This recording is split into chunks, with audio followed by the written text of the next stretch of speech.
بسم اللہ الرحمن الرحیم اعوذ باللہ من الشیطان الرجیم بسم اللہ الرحمن الرحیم عزیز طلباء السلام علیکم ورحمۃ اللہ وبرکاتہ۔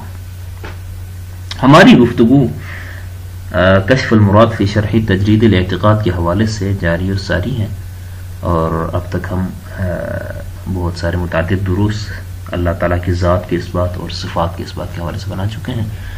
ہم صفات الہی کے اس بات کے حوالے سے آخری دروس کی طرف بڑھ رہے ہیں، اور اس حوالے سے آج ہمارا 55واں درس ہے، اور اس درس میں ہم اللہ تعالیٰ کی ایک اہم صفت حکمت کو ثابت کرنے کی ہم کوشش کریں گے۔ اللہ تعالیٰ حکیم ہے، اور اللہ تعالیٰ کی حکمت کس طرح سے ثابت ہوتی ہیں اور کس طرح سے اس پر استدلال کیا گیا ہے، اس کی طرف آج ہم بڑھ رہے ہیں۔ آج بڑا خوبصورت موضوع گفتگو ہے، انشاءاللہ تعالیٰ آپ کی دلچسپی کے مطابق ہے، اللہ تعالیٰ حکیم ہے کس طرح سے ثابت ہوتا ہے، اس پر ہم آج گفتگو کریں گے۔ فرماتے ہیں خواجہ قال والحکمہ اقول، علامہ فرماتے ہیں وجوب الوجود یقتضی وصف اللہ تعالی بالحکمہ۔ اللہ تعالیٰ کو ایک بار آپ نے واجب الوجود مانا ہے، اللہ تعالیٰ کو واجب الوجود مانتے ہیں، تو اللہ تعالیٰ کا واجب الوجود ہونا یقتضی تقاضا کرتا ہے وصف اللہ تعالی بالحکمہ، اللہ تعالیٰ حکمت سے متصف ہے، اللہ تعالیٰ کو حکمت سے متصف کیا جاتا ہے، اللہ تعالیٰ حکیم ہے۔ یعنی اللہ تعالیٰ کو ایک طرف جہاں آپ واجب الوجود مانتے ہیں تو یہی بات ہی کافی ہے کہ اللہ تعالیٰ کو ہم حکیم بھی مانیں، یعنی وہ ذات جو واجب الوجود ہے اس کا تقاضا ہی یہی ہے کہ وہ ذات حکیم بھی ہے، جس طرح وہ عالم ہے، جس طرح وہ قادر ہے، جس طرح وہ مرید ہے، اسی طرح واجب الوجود ہونے کا مطلب یہ ہے کہ وہ حکیم بھی ہے۔ اللہ تعالیٰ کے لیے صفت حکمت بھی ثابت ہے۔ بھائی کیوں ثابت ہے؟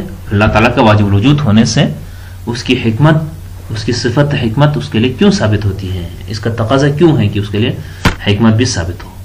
لأن الحکمت قد یعنی بها معرفت الاشیاء۔ دیکھیں حکمت کو سمجھیں، کیا ہے حکمت؟ خود ہی آپ کو اس اصطلاح کی طرف بڑھنے سے پہلے ہمیں حکمت کو سمجھنا ہوگا۔ حکمت ہے کیا چیز؟ حکمت کسے کہتے ہیں؟ فرماتے ہیں لأن الحکمت قد یعنی بها معرفت الاشیاء۔ حکمت سے مراد یہ لی جاتی، اس کا معنی یہ بیان کیا جاتا ہے، حکمت یعنی معرفت الاشیاء، چیزوں کو سمجھنا، چیزوں کی معرفت حاصل کرنا، چیزوں کو جاننا، ٹھیک ہے، جاننے کو، چیزوں کی معرفت حاصل کرنے کو، اشیاء کی معرفت کو حکمت کہا جاتا ہے۔ ایک معنی یہ ہے، یعنی فلاں کے پاس حکمت ہے، حکمت یعنی اس کے پاس اشیاء کے بارے میں علم ہے، اس کے پاس دنیاوی معاملات، دینی معاملات، مختلف چیزوں کے بارے میں جس کے پاس جتنا زیادہ علم ہوگا اسے کہتے ہیں کہ اس کے پاس یعنی حکمت بڑی ہے، یہ بڑا حکیم ہے، ایک معنی۔ اور دوسرا معنی یہ ہے وَقَدْ يُرَادُ بِهَا صُدُورُ الشَّيْءِ عَلَى الْوَجْهِ الْأَكْمَلِ، ٹھیک ہے۔ سم ٹائمز حکمت کسے کہتے ہیں؟ حکمت سے مراد یہ لیا جاتا ہے کہ ایک شخص ہے، وہ جو بھی کام کرتا ہے بڑا پرفیکٹ کام کرتا ہے، بڑا مکمل، بڑا اکمل، بڑی خوبصورت کام کرتا ہے۔ آپ دیکھیں آپ کے شہر میں بالفرض ایک ہی چیز کے 100 کاریگر ہیں، ٹھیک ہے، 100 کاریگر ایک ہی کام کرتے ہیں، ان تمام 100 کے 100 کاریگروں میں سے ایک کاریگر ایسا ہے کہ اس کا کام بڑا پرفیکٹ ہے، وہ باقی 99 کاریگروں پر سے زیادہ خوبصورت کام کرتا ہے، اس کا جو کام ہے بڑا محکم، بڑا مضبوط، بڑا خوبصورت اور بڑا بہترین طریقے سے ہوتا ہے، تو اس کو کیا کہتے ہیں؟ باقیوں کی نسبت یہ سب سے زیادہ حکیم ہے۔ حکیم یعنی وہ ذات، حکمت یعنی وہ ہنر جو کسی شخص کے اندر ہے جس سے کوئی بھی کام ہوتا ہے، جو کوئی بھی کام کرتا ہے تو اس کام کو بڑا پرفیکٹ کرتا ہے۔ اگر وہ اسٹوڈنٹ ہیں، یعنی باقی سارے اسٹوڈنٹ سے جو ایک اسٹوڈنٹ ہے بہت اچھی طرح پڑھتا ہے تو وہ حکیم ہے۔ ٹیچرز ہیں، ان میں سے ایک ٹیچر ایسا ہے جو اپنی کلاس کو، اپنے بچوں کو بہترین طریقے سے میتھڈ سے پڑھاتا ہے، وہ حکیم ہے۔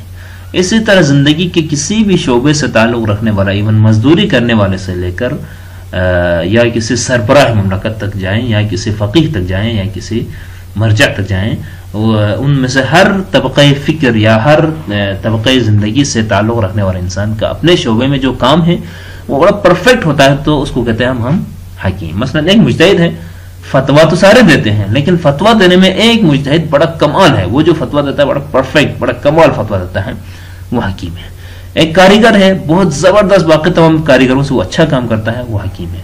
ایک استاد ہے، باقی تمام اساتذہ سے یہ استاد بہت اچھی طرح پڑھاتا ہے، بہت زبردست کمال پڑھاتا ہے، اسے کیا کہتے ہیں ہم؟ حکمت، حکیم۔ یعنی بس اس لحاظ سے حکمت کے دو معنی ہوں گے، ایک تو یہ کہ اشیاء کی معرفت، چیزوں کی معرفت، پہچان، پہچان، جاننا، پہچان رکھنا، معرفت رکھنا، اسے حکمت کہتے ہیں۔ دوسرے معنی میں یہ کہ جو بھی کام آپ سے صادر ہوتا ہے، جس سے بھی جو کام صادر ہوتا ہے وہ بڑا زبردست، جو وہ ذات جس سے صادر ہونے والا کام بڑا کمال کا ہوتا ہے، اکمل ترین ہوتا ہے، اسے ہم کہتے ہیں حکمت یا حکیم۔ بس یہ دو معنی آپ کے سامنے آ گئے حکمت کے۔ وَلَا عِرْفَانَ أَكْمَلْ مِنْ عِرْفَانِهِ تعالی۔ بھائی دیکھیں، جتنی معرفت، جیسی معرفت اللہ کی ہے نا، اللہ کی معرفت سے بڑھ کے کوئی اکمل، کوئی زیادہ معرفت کسی اور کے لیے ہے ہی نہیں ہے۔ کائنات میں کوئی بھی چیز ایسی نہیں، کوئی حقیقت، کوئی ذات ایسی نہیں ہے جس کی معرفت جو ہے اللہ کی معرفت سے بڑھ کر ہو۔ جس طرح اللہ تعالیٰ اشیاء کو پہچانتا ہے، جس طرح اللہ تعالیٰ تمام اشیاء کے اوپر علم رکھتا ہے، معرفت رکھتا ہے، ایسا کوئی معرفت رکھنے والا کوئی کائنات میں نہیں ہے۔ اللہ تعالیٰ سب سے بڑھ کے عرفان اور معرفت رکھنے والا ہے، لہٰذا اس معنی میں اللہ تعالیٰ حکیم ہے۔ فَهُوَ حَكِيمٌ بِالْمَعْنَى الْأَوَّلِ۔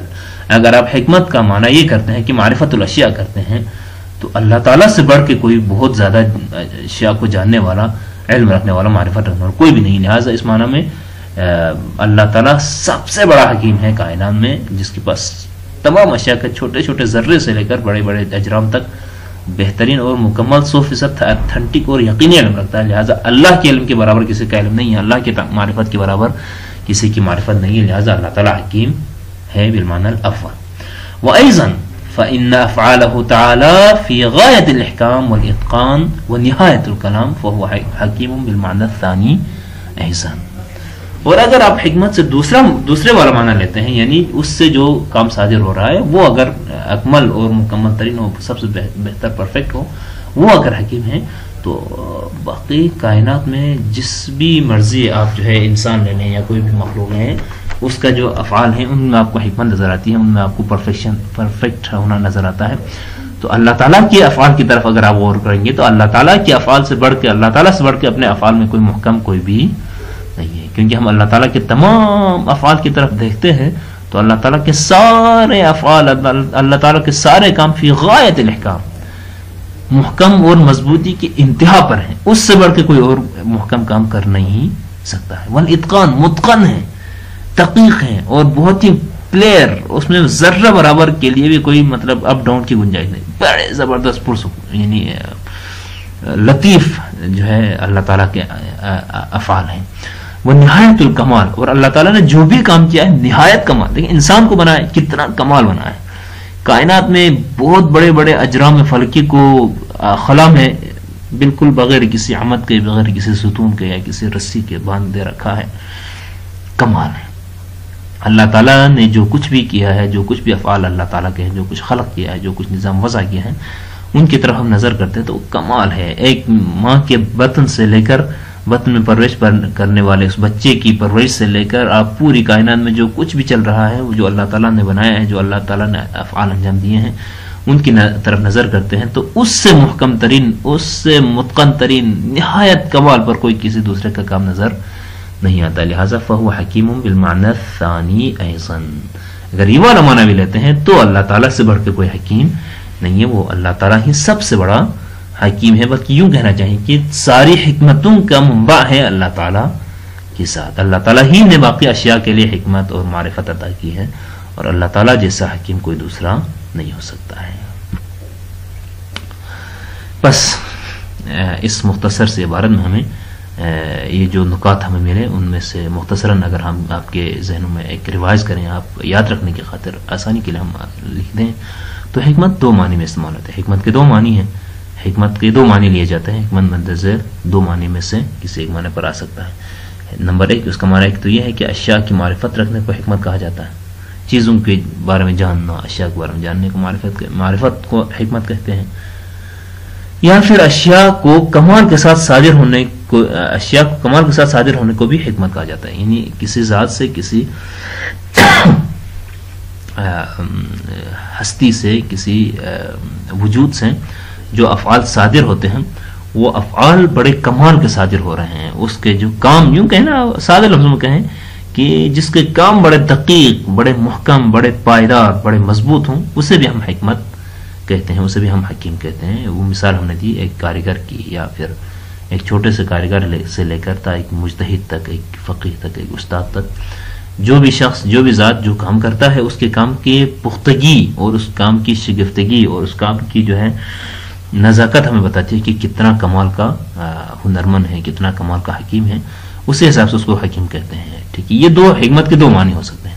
اب ان دونوں معنی کی روشنی میں اللہ تعالیٰ کی طرف نظر کریں تو اللہ تعالیٰ واجب الوجود ہیں، اور وہ اشیاء کی جیسی معرفت رکھتا ہے اس جیسی معرفت کائنات میں کسی کی بھی نہیں ہے. اللہ تعالیٰ سے بڑھ کر معرفت رکھنے والا، اشیاء کی معرفت، اشیاء کی باریکیوں کو جاننے والا کوئی بھی نہیں ہے. لہٰذا اس معنی میں اللہ تعالیٰ حکیم ہے، اللہ تعالیٰ کی حکمت ثابت ہے.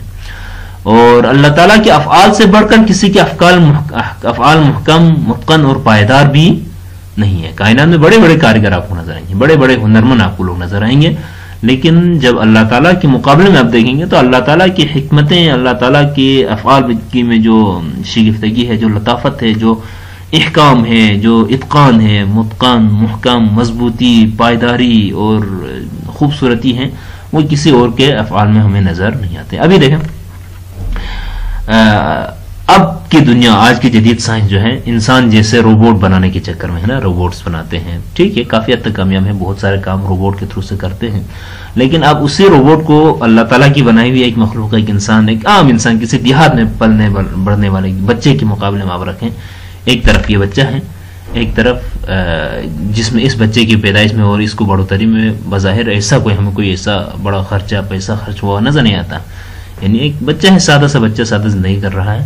اور ایک طرف ہے دنیا کے بڑے بڑے علماء، بڑے بڑے جاننے والے سائنسدان، اور بڑا سرمایہ لگا کے ایک روبوٹ بناتے ہیں. اس روبوٹ کو اس بچے کے مقابلے میں لائیں گے اور اس کا کوئی مقابلہ کریں گے تو اس بچے میں جتنی نزاکت ہے، اس بچے کی جسمانی ساخت میں جتنی باریکی، جتنی احکام، جتنی مضبوطی، پائیداری اور جتنے فنکشنز اس میں آٹومیٹک بڑے سیٹ کیے ہوئے ہیں، اس کے مقابلے میں آپ روبوٹ دیکھیں گے تو شاید اس کے ہزاروں حصوں میں سے ایک گنا بھی اس کا مقابلہ نہ کر سکے. لہٰذا اللہ تعالیٰ نے جو کام کیا ہے اس کے مقابلے میں پوری کائنات، پوری دنیا کے لوگ مل کے کوئی کام کریں تو ویسا نہیں کر سکتے. پورا سرمایہ لگے، پورے لوگ مل کے کریں تو اس کا شاید عشر اشیر بھی نہیں کر سکتے. اس سے ہمیں معلوم ہوتا ہے کہ حکمت میں، یعنی افعال جو سرزد ہوئے ہیں ان افعال کی محکم پائیداری اور متقن، اس چیز کو آپ حکمت کہتے ہیں. تو اللہ تعالیٰ سے بڑھ کے کوئی حکیم بھی نہیں ہے. اللہ تعالیٰ کے افعال میں جو پائیداری ہے، جو احکام ہے، جو اتقان ہے، وہ کسی اور کے افعال میں نہیں ہے. بس دونوں معنوں میں ہم اللہ تعالیٰ کو حکیم کہتے ہیں اور اللہ تعالیٰ کو ہم حکیم مانتے ہیں، کیونکہ اس کے کاموں میں جو حکمت ہے وہ کسی اور کے کام میں حکمت نہیں ہے. والسلام علیکم ورحمۃ اللہ وبرکاتہ.